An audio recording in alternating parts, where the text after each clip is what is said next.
What chance do you think Neumann has of succeeding here? I think it's very unclear. I mean, SoftBank is really saying that they think they have a good shot of getting out of it.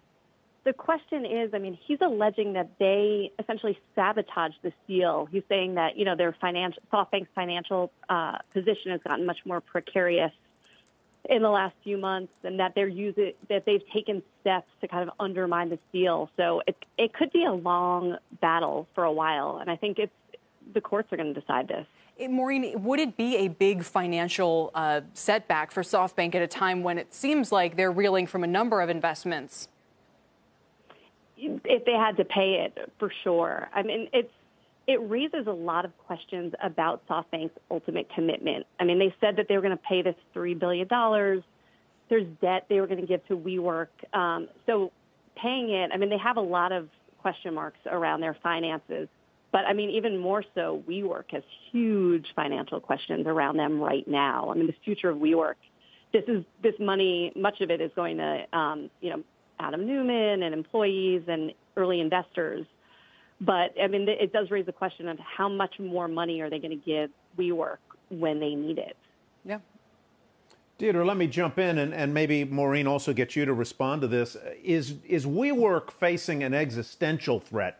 In other words, can it make it through this crisis that we're facing right now?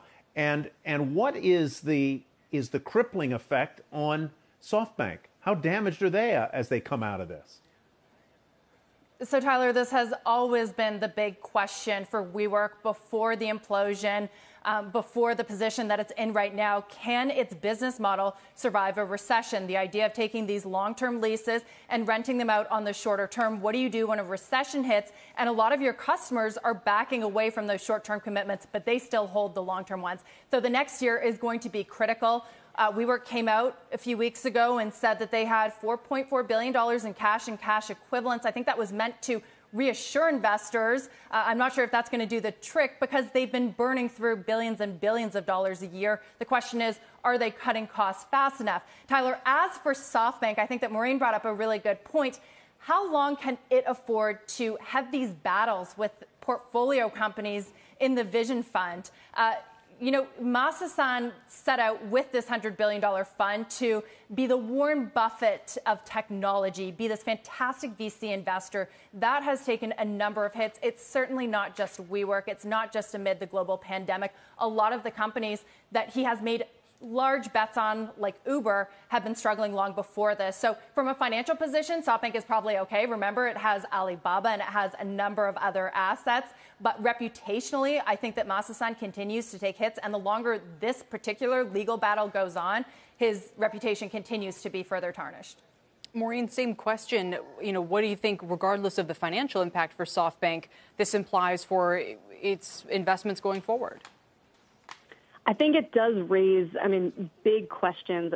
One of the things about the Vision Fund, what Bosa did was saying, if you don't take my huge amount of money, I'm going to give it to someone else. So there was some idea there was a pressure for people in every category, businesses, to take the money. Now it's almost the opposite. I mean, when SoftBank is reneging on a promise to pay out money, I think there's going to be a lot of fear of taking SoftBank money going forward among entrepreneurs, among boards, among existing investors. I mean, Benchmark, one of the biggest VCs, is is now fighting to see if they can get paid as promised. So I think we're going to see a lot of long-term effects from, this court battle right now. They're definitely not going to be seen as founder friendly.